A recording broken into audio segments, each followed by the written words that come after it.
Bonjour et bienvenue dans cette vidéo où nous allons parler de PPA.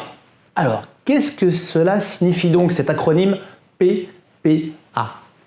Tout d'abord, je vais commencer par une anecdote. Si je vous dis une bouchée pour maman, et une bouchée pour Papy René, et encore une bouchée pour Tata Josie, est-ce que ça vous dit quelque chose ça? Vous connaissez certainement cette technique pour faire manger les enfants.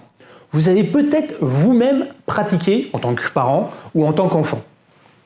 Alors, je vois à vos yeux effarés que vous vous demandez ce que vient faire cette technique pour nourrir son enfant dans une vidéo afin d'organiser ses journées et gagner du temps. Rassurez-vous, j'y viens tout de suite. Eh bien, en fait, vous devez appliquer la même technique dans votre quotidien.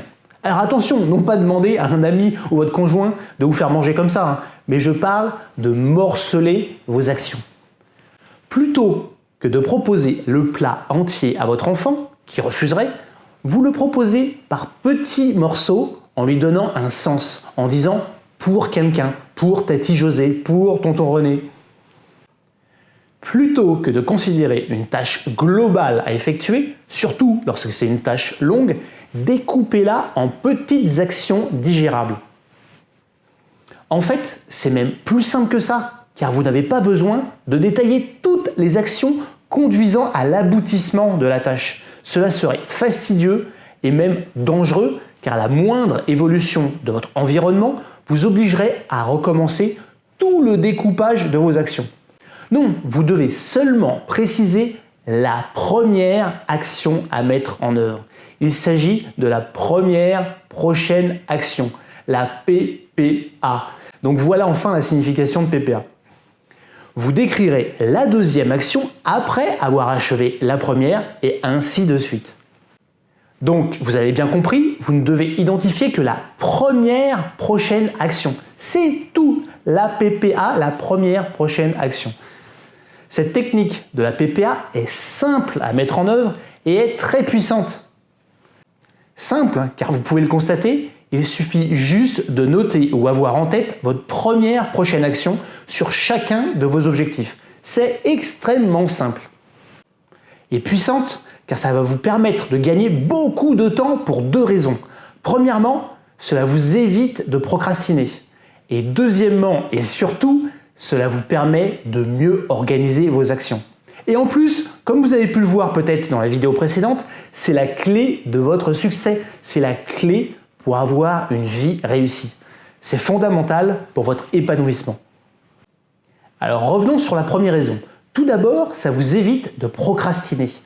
Imaginez que vous avez une tâche administrative à réaliser et que vous n'avez pas envie de la faire. C'est le principe des bouchées que j'ai décrit juste avant. Il sera plus simple de vous mettre en action sur une action simple et rapide. Et ça, c'est le rôle du PPA. Par ailleurs, une fois que vous aurez réalisé cette PPA, vous serez incité à poursuivre vos autres actions. C'est issu d'un mécanisme neurologique dont je vous parlerai une prochaine fois. Pour en savoir plus, pour arrêter de procrastiner, n'hésitez pas à télécharger le guide gratuit « Les 8 conseils pour arrêter de procrastiner ».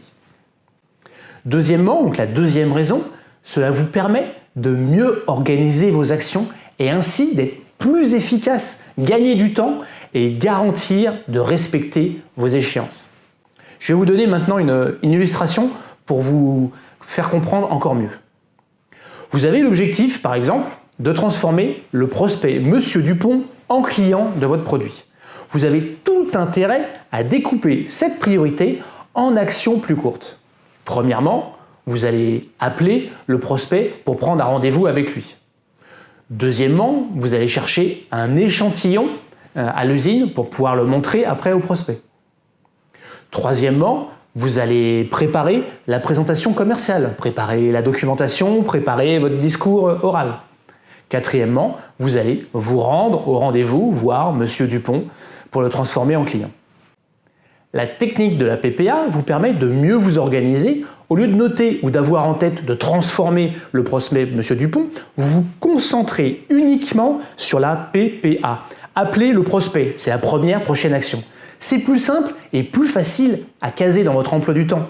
Et c'est même plus pertinent d'effectuer ces micro-actions de manière séparée.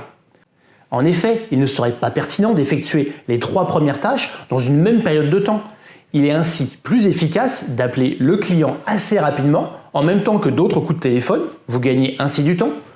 Puis, un peu plus tard, de manière moins prioritaire, mais avec une échéance, d'aller à l'usine pour chercher un échantillon et également honorer d'autres actions dans ce lieu pour mutualiser la dépense de temps de transport.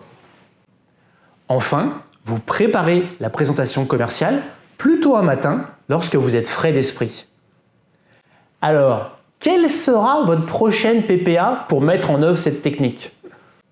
La PPA est une solution qui est utilisée dans la machine à gagner du temps.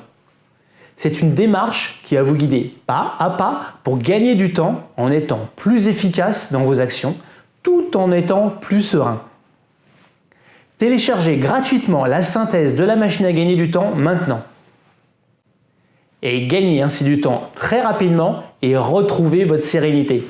À bientôt dans une prochaine vidéo.